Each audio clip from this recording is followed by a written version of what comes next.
Now to another example of no one being above the law. Interim US Attorney Alina Habba has announced today that her office has charged Congresswoman McIver with violation of Title 18. This is for allegedly assaulting, impeding and interfering with law enforcement. Here is some footage of that incident. The Democrat Congresswoman is in red in this footage.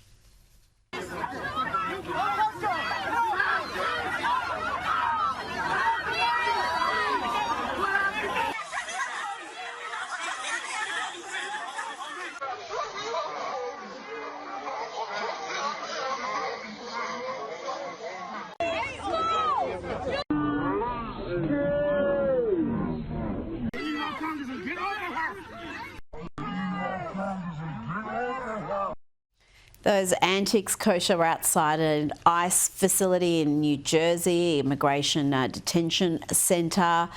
Incredible the Democrats think they can behave like that with cameras there, with law enforcement and not have some sort of an investigation or possible charges. I think they believe that because it's never happened. Like the other side just never ever goes after anything like this. And it started with words where they say, you know, we will resist, or I think it was the governor of New Jersey or Connecticut or both of them who said that they're hiding somebody on top of their garage. Then it moved into trespassing. So the mayor of Newark in that same incident over there was actually charged with trespassing, and then those charges were dropped.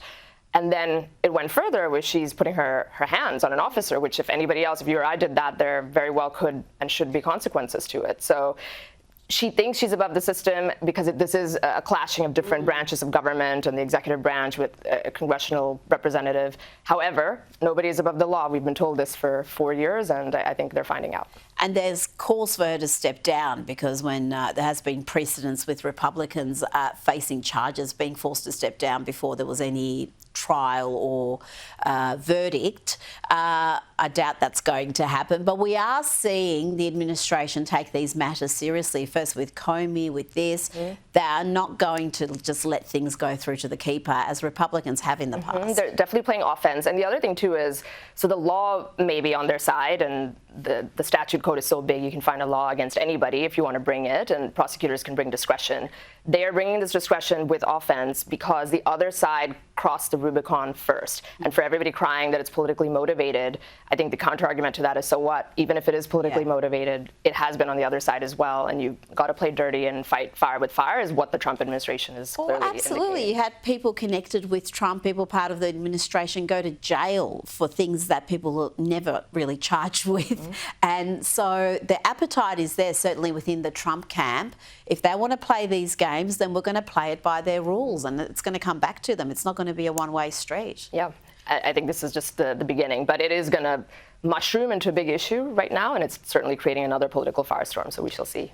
Now, before we switch to the UK, and gosh, we've had some developments there in recent days, what did you make of Trump's Middle East tour? It was astonishing on so many levels, the way he was feted, the speech he gave basically saying the interventionists, the neocons, got it wrong and they caused a great deal of damage in pursuing regime change.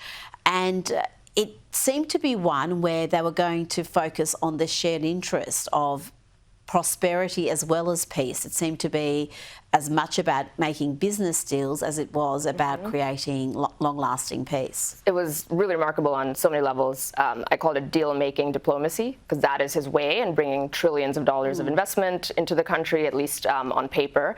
And the diplomacy was about, it really was shunning his own party, the Republican Party, and what they did in the Bush years and the Forever Wars, kind of giving a nod or paying respect to this very complex culture, imperfect as it may be, but saying it is not the West's job to go and impose themselves on that. And it was also notable, of course, because he did not visit Israel, and that controversy is part of that region, but he was there for these three countries and to have his mission of bringing money back to the U.S. And again, people miss this in this country in particular, but a lot of Trump's policy positions is what the old school left used to have maybe a decade or two ago. So it's hard for someone on the left to condemn this, given it's what they've been advocating for a long time.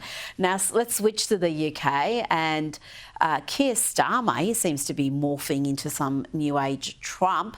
Let's have a look at some of the stuff he's been posting online in recent times. This is his latest work. He said, if you work here illegally or employ people who do, we're coming for you. Illegal working rates are up 40% and we won't stop there. He posted that on Sunday. The day before, he posted this. For too long, Britain has been addicted to cheap overseas labour. While 1 in 8 of our own young people aren't in education, employment or training, I'm putting our young people first, Britain first. Ooh. Investing in skills they need and ending our dependence on foreign labour. A week earlier, he posted this. This is Keir Starmer, the British Prime Minister. He said, if you want to live in the UK, you should speak English. That's common sense. So we're raising English language requirements across every main immigration route. And this settlement in the UK is a privilege that is earned, not a right. Again, this isn't Donald Trump saying this is Keir Starmer. And finally this, he said, the Tories lost control of our borders and let net migration soar to record levels, undercutting hardworking Brits. I won't stand for it. I promise to restore control and cut migration, and I'm delivering with tough new measures. British workers, I've got your back. Kosha, what is going on? How is this open borders leftist morphing into Donald Trump? If you didn't tell me that was Keir Starmer and you asked me which world leader had posted those tweets, I'd say Donald Trump. Talk about a metamorphosis, and that is some weapons grade cojones, as they say, for him to just go and do that 180. And I think the reason is those are extremely popular positions. Yes. They have been for the better part of 40 years in the UK, in Australia, in America, in Canada, in the West. And it was a wide opening in the field that the right side of the aisle, for the most part, failed to take in country after country. And so he's taking it because it's a wide opening, and he knows it's popular, it's politically expedient, and on some level you've got to admire it because the left plays to win, and they will do what the other side, failed to. Well, yeah, I mean, words are cheap. The rhetoric is there. Whether it's actually going to be backed up by action is another thing. Yes. Whether they've got the appetite to follow through, but they're worried about reform. Nigel Farage, we hear so much here about how Donald Trump cost the Liberals the election, despite the fact that they went in with a Labor-like policy. Farage is fine about cozying up to Trump, copying some of that ideology, and he's doing brilliantly. He's polling, and also just the recent council elections and by-elections, he did particularly well. He is, and that's the other reason for this. It's politically expedient, as you say, and I think Starmer is trying to neutralize Farage as much as he can.